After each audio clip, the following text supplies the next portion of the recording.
So we will do statistical estimation and talk about point estimation, interval estimation, which leads us to the construction of confidence intervals. So we construct the interval estimates and attach a certain degree of confidence to our results. So at the end of this session, you should be able to estimate confidence intervals for the population mean, population proportion, for the confidence interval for the difference between two population means, the difference between two population proportions. You would also talk about the sample size that you would require to estimate a predetermined confidence interval. And finally, we'll introduce you to confidence intervals using the student's T distribution, where the sample size is very small. So this is the outline of the presentation as I indicated earlier. Let's begin with point and interval estimates. Okay, so as I said earlier, that estimation is the process of using sample data to draw inferences about the population. So when you take a sample, you can compute certain statistics like the mean or the variance to say whether this mean that you've found from the sample is comparable to what is in the population. Now, so this statistic that is used to estimate the population parameter is called an estimator, and the numerical value of the estimator is called an estimate. But there are two types of estimates. We have what we call the point estimate and the interval estimate. The point estimate talks about a single value. So you estimate, for example, you want to estimate that the temperature tomorrow will be 23 degrees as opposed to an interval estimate where you say that the temperature tomorrow will be between 21 and 25 degrees. So with the interval estimate, you attach some degree of uncertainty to your estimate. And we're saying that any estimator should have some good qualities. We're saying that an estimator should be unbiased. That is, it must be correct on average. So as we saw, the sample mean and the sample proportion are unbiased estimates because we know their average or the expected values are equal to the population parameter, right? The expected value of the of X bar you saw was equal to mu. So the sample mean and the sample proportion are unbiased estimators. And then we want the estimate to also be precise, meaning that it should have small variances. Okay, so these are the introductory aspects, and we're saying that for point estimation it's just a single value and the interval gives us a range. Now let's talk about confidence intervals for the population mean. Now to obtain the point estimate, we say you should use sample mean, right? So if you want to estimate the population mean, you just estimate the sample mean, and because we said it is unbiased. But if you want this interval estimate for the sample mean, it must be equal to the point estimate of the sample mean plus something, plus or minus something. Now the question is, what is that plus or minus? Okay, now you know that the distribution of the sample mean is normal with a mean of mu and variance of sigma squared over n. So since we know the sample mean is normally distributed, we can calculate probabilities for it. So when we talk about the 95 probability interval, it simply says that we want the probability that the sample mean lies within 1.96 standard errors of the mean. Then this is what you say. Because we are saying that we want the sample mean to lie within a range, and the range must be first take the mean, mu, subtract from it 1.96 times the standard error, and also add to the mu 1.96 times the standard error. And we're saying that the probability that the sample mean lies within 1.96 standard errors of the population mean will be equal to 0.95. Does it make sense to you?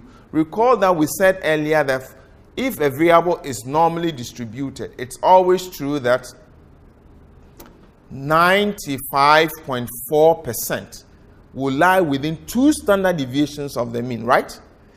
But here, it is not 2 standard deviations, it is 1.96. So 1.96 is close to 2, right?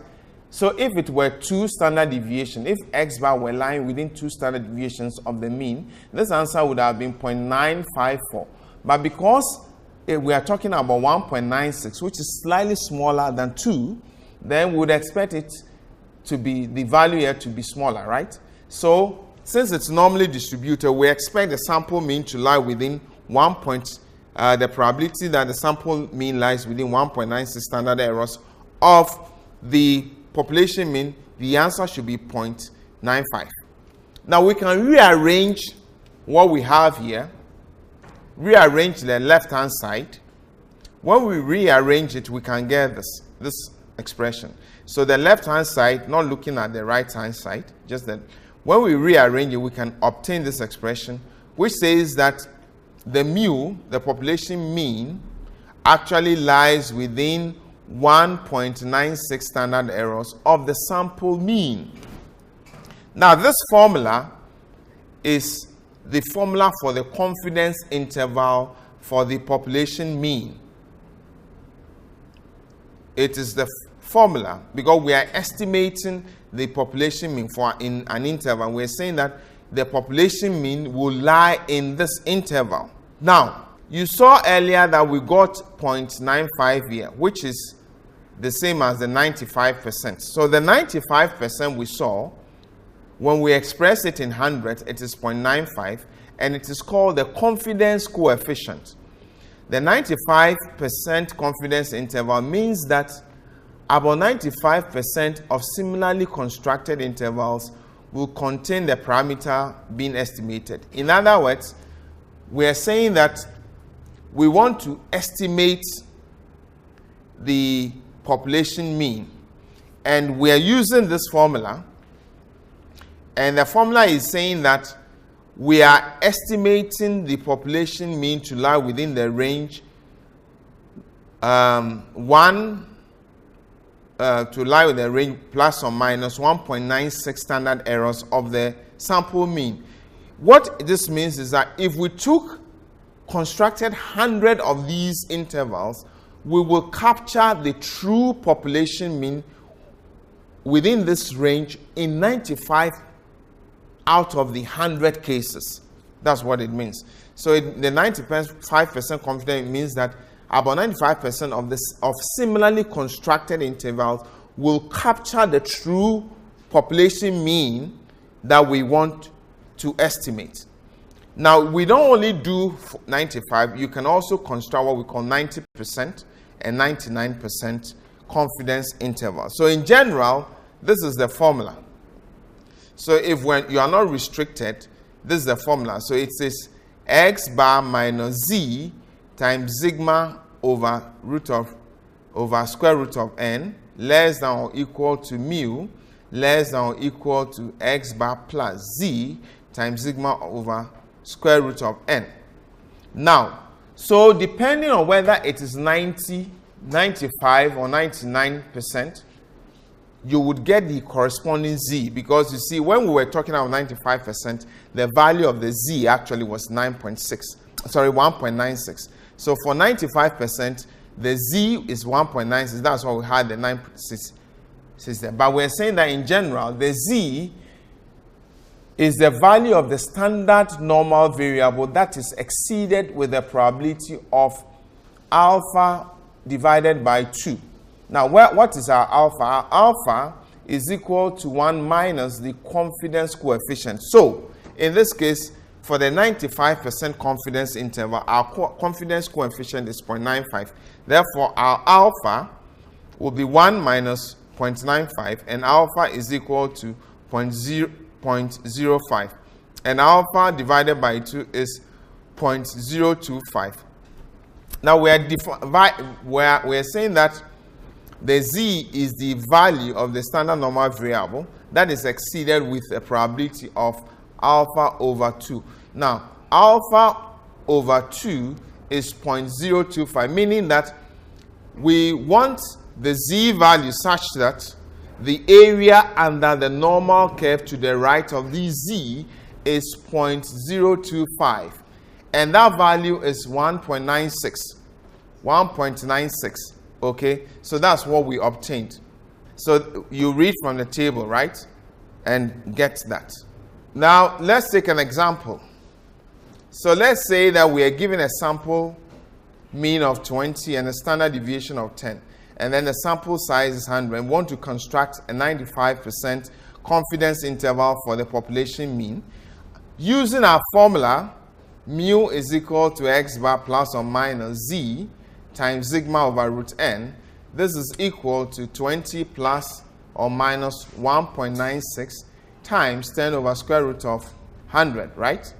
And it gives us 18.04 and 21.96. So we expect that the population mean will lie between 18.04 and 21.96 with 95% confidence. That's what it means. Now, as I indicated, we can also construct 90% confidence interval, and for the 90% confidence interval, the corresponding the z value corresponding to an area under the normal curve of alpha over 2, and in this case alpha over 2 is 0.05, will be 1.64, or you can also use 1.65. For 99%, the z in the formula is equal to 2.57 or 2.58. When the population standard deviation is unknown and the sample size is large, we can use the sample standard deviation in its place. So to sum up, this is the formula. These are the formulas you use. For the 90% confidence interval, it is this. The 95% confidence interval, you use this formula. And finally, the 99% confidence interval, you use this one. We can also construct confidence intervals for the population proportion. So we discussed population proportions, and it is the same principles, and then you apply the formula. The population proportion pi should be equal to the sample proportion p plus or minus z alpha over 2. So it tells you the standard normal variable that is exceeded with a probability of alpha over 2. And of course, you determine your alpha over 2 based on whether you are computing 90%, 95%, or 99% confidence interval. And then as usual, square root of p times 1 minus p over n is the standard error. So take this example. Of a sample of 200 men, 15 are unemployed. Find the 95% confidence interval for the true proportion of unemployed men. So from the sample data, we know that 15 out of 200 are unemployed. So our sample proportion is 7.5% or 0.075. And our sample size is 200. So for a 95% confidence interval, we have this. Pi is equal to p plus or minus 1.96 times square root of p, 1 minus p divided by n. So this is it. You slot in the values because they are all there. And it gives you 0.038 to 0.112. In other words, the true percentage of unemployed men is between 3.8 and 11.2%, okay, with 95% confidence. Now, we can also construct confidence intervals for the difference between two population means, right? Okay, so again, the principles are the same. This is the formula. So there are two population means, mu1, mu2.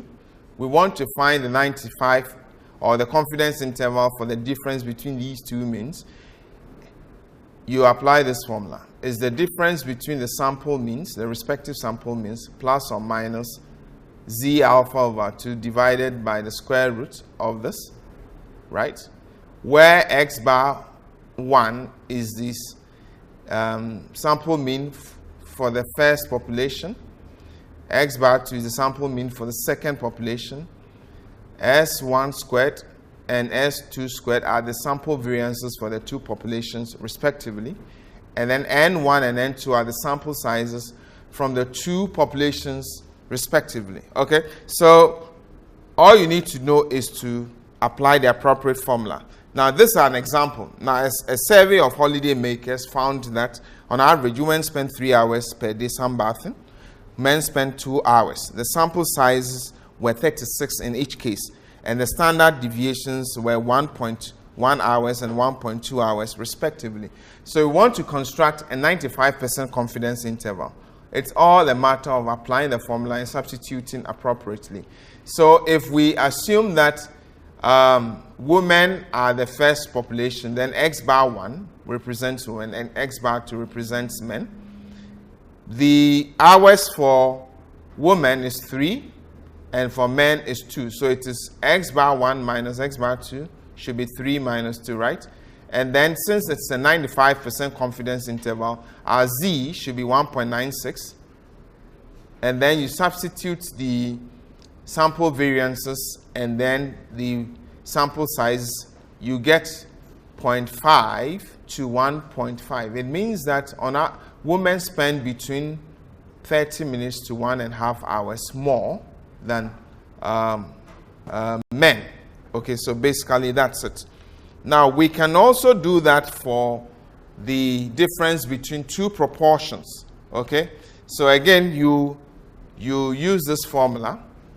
So P1 and P2 are the sample proportions from the two populations. So P1 for the first population, P2 second population, and then N1 and N2 are the sample sizes from the two populations. You apply this, and then you get the estimate, and the interpretation is the same as we previously looked at. Now, we can also, sometimes you have a given confidence interval, and you want to determine the sample size that you require to estimate that interval. So we can do that by applying this formula. Okay, so if the length of the confidence interval is predetermined, we can estimate the sample size required to estimate such an interval using this formula. So the sample size n is equal to z times sigma divided by e all squared, where the e is the new variable being introduced, and it is the plus or minus the error allowed in the interval, right? The plus or minus error allowed. So let's say an example is, so assume the assets of the 120 rural banks in the country are normally distributed with a standard deviation of 90 million cedis. What sample size is needed to determine the mean assets to within plus or minus 20 million cedis with 95% confidence? Now, because we're talking about the 95% confidence interval, it means your z must be 1.96, as we previously found. We know our standard deviation is 90, and we want to estimate within plus or minus 20 million. So our E is 20. So when you substitute these into the formula, you get 77.8, approximately 78. So you need a sample size of 78 to be able to estimate the mean assets of the 120 rural banks to within plus or minus 20 million cedis with 95% confidence. Now, when you comes to the proportion, the similar formula is applied, right? Now, let's end our discussion of confidence intervals by talking about confidence intervals for small samples. We will introduce the student's t distribution.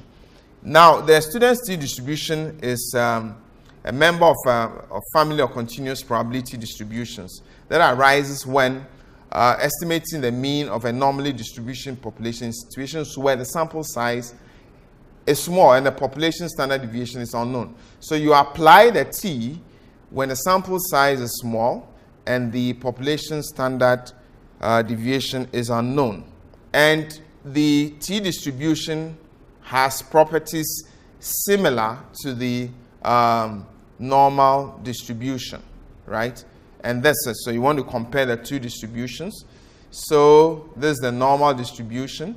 This is the t-distribution. And so corresponding to the t-distribution is a table where you can read the probability values just as we did with the standard normal distribution. So if you have a sample size that is small, typically less than 25, and the true variance or standard deviation is unknown, then you can find the confidence interval using the t-distribution and applying this formula. So as usual, it is x bar plus or minus t with n minus 1 degrees of freedom multiplied by the standard error, right? So we're saying that our t, n minus 1, is the standard t variable that is exceeded with a probability of alpha over 2. And then our alpha, as usual, is equal to 1 minus the confidence coefficient. Now, n minus 1 is the degree of freedom, where n is the sample size. So to take an example, let's say that a sample of 20 University of Ghana students finds an average expenditure on internet data bundle per week of 12 cedis with a standard deviation of 8 cedis. Find the 95% confidence interval estimate of the true level of expenditure of students.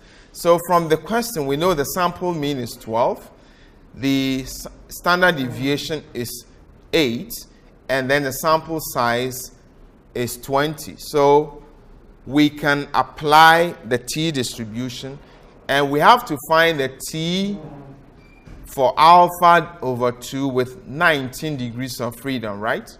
So we read from the table. Now, it gives us a value of 2.0993. Now, how do we do that? This is the table. It's not so clear here, but since you have the extreme left column gives you the degrees of freedom. So you have to locate your 19 degrees of freedom somewhere here.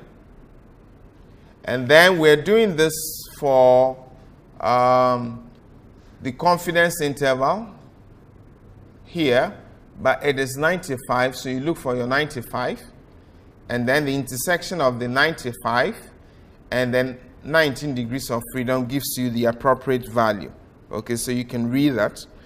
So when we slot in the values, we have 12 plus or minus 2.098 multiplied by 8 over square root of 20, and it gives us the range, the interval 8.3 to 15.7. So on average, we're saying that students spend 8.3 to 15.7 cedis on internet data bundle per week with 95% confidence. Okay, so this is where we bring our discussion of confidence interval to an end. Our last topic for this course is hypothesis testing. I will be with you shortly. Thank you.